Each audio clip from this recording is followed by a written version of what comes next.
Hi everyone, my name's Lily and I'm the book reviewer behind Utopia State of Mind, and today I'm chatting with you about my top adult fiction and nonfiction reads of 2023. I don't read a lot of nonfiction, so I only have two favorites, and honestly, of the five I read, two of them I'm talking about today, so I don't read a lot of nonfiction. I'm very sorry.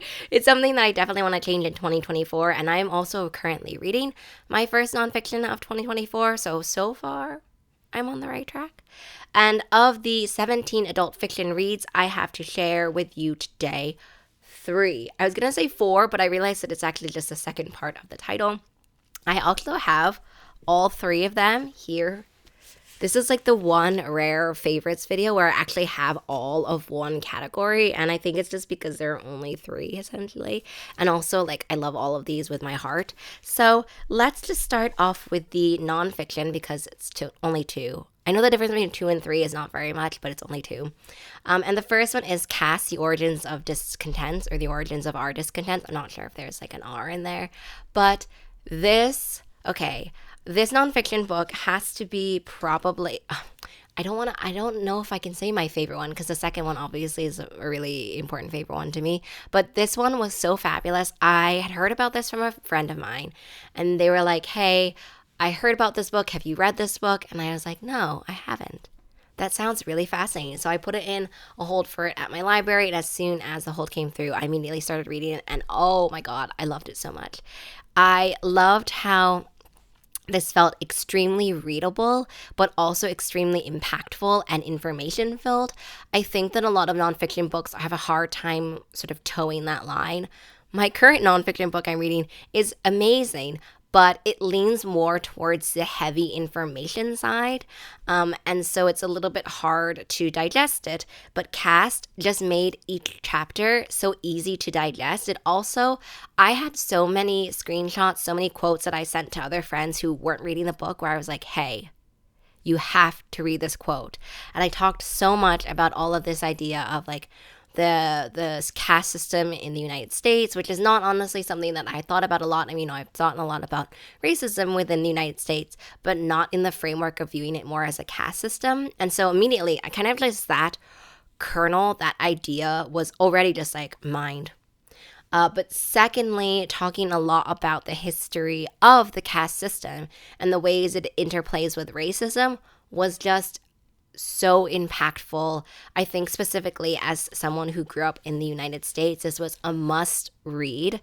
The second nonfiction book I read or I listened to is They Called Me a Lioness, which was amazing. It is a nonfiction memoir, so not really like cast in the sense that this one is more of a memoir.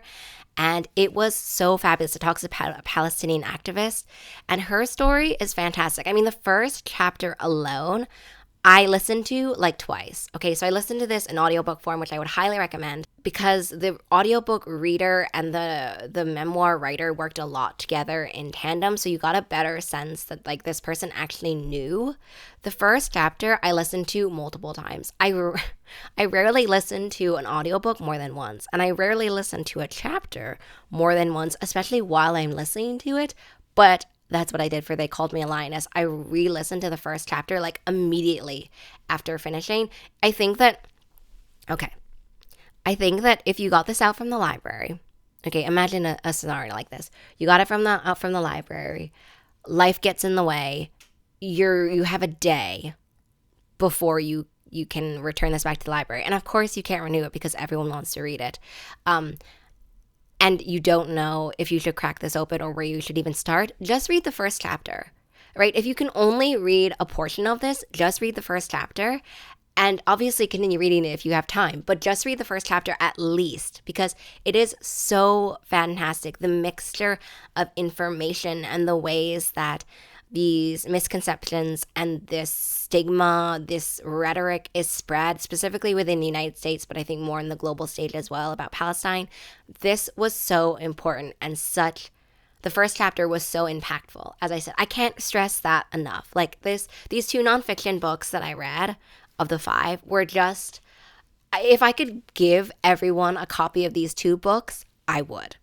So now I want to move on to the adult fiction reads. I read 17 adult fiction reads. So basically, these were just reads that didn't fit in like the adult science fiction fantasy reads or in the adult. I feel like I had a separate category for kind of mystery or horror. So these are not necessarily those. I think there's some genre blending, so I'm just going to start talking about them because I think it will make a lot more sense. The first is I'm Not Done With You Yet, which, okay, actually, let me just talk about this in the order that I read it because that is incredibly important. Until 2023, I honestly wasn't sure the importance of like how you come across a book. I mean, I knew that it was important because I've reread books where I have a better sense of myself as a reader, but also of the world when I read the second time and I'm like, oh, now this book hits different. But in 2023, I was just totally convinced about also the order of which you pick up books and how important and how much more meaningful they can be. So let me take you on a journey through 2023. I picked up Disorientation. Actually, the lovely Hannah from Ink and Mist gave this to me, I think for my birthday, or gave it to me as a buddy read present. I'm not really sure. But anyway, we read Disorientation and we both loved it. Like it fit into Hannah's top reads of 2023 as well. I will link that in the description box below. But Disorientation is fabulous. I actually have already made my partner read this book. I was literally like, okay, you need to read this book. And I know that I say that about a lot of books from 2023, a lot of books in general, but you need to start with Disorientation.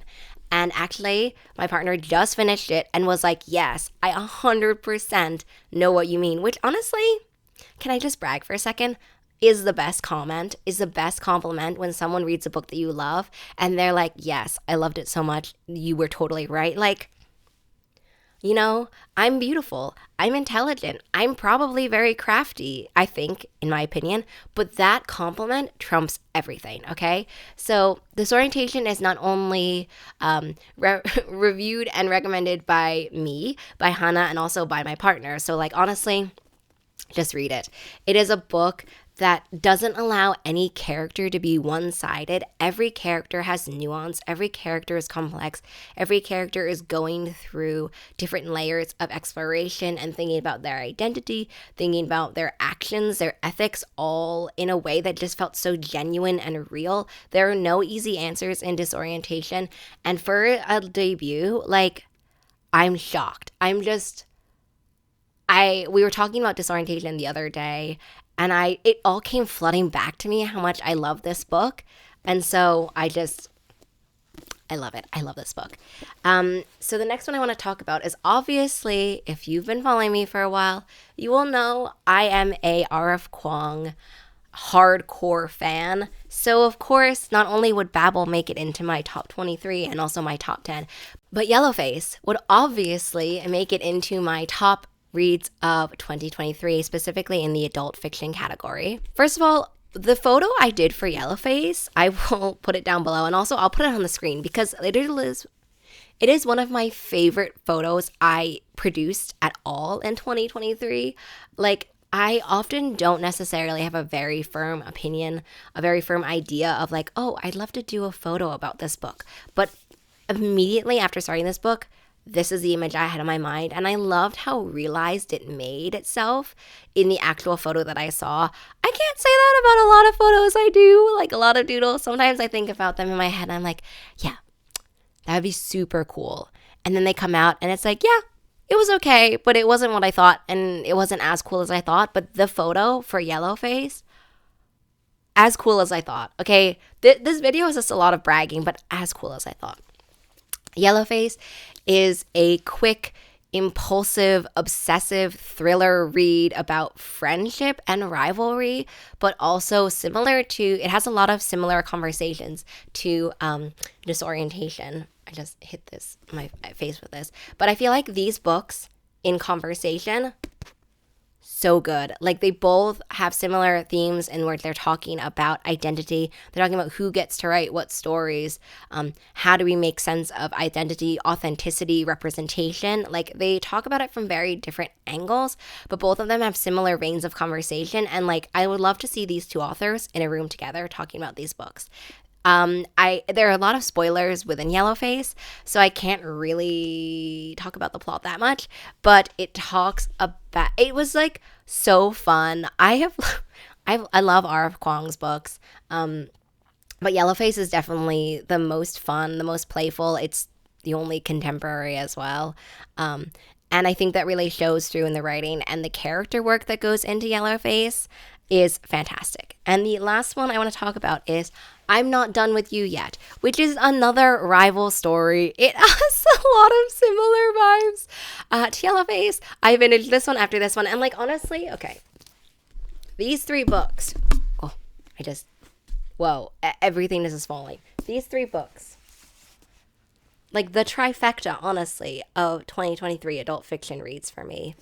I'm Not Done With You Yet has a really fantastic. Did I just get makeup on this book? No. I'm Not Done With You Yet has a really fantastic story about rivalry. It has more of kind of like a mystery thriller element to it than I think Yellowface does, because a lot of things in I'm Not Done With You Yet are it's thriving on this mystery, this dynamic between the two main characters in a way that I think Yellowface is not, because I think Yellowface is talking more about the character, the main character, and their relationship to the other character not being around, is how I'll say it. Whereas in I'm Not Done With You Yet, they're very much around at the time. And it was just such an interesting story about friendship, obsession, manipulation, and also like looking at yourself, I guess, and looking at what a friend, what a relationship can reflect in yourself as a person. Like, this book made me think. It was also really fun. It was entertaining. I finished this one, honestly, way faster than I thought it would be. And it was just, as I said, in the trifecta of my adult fiction reads.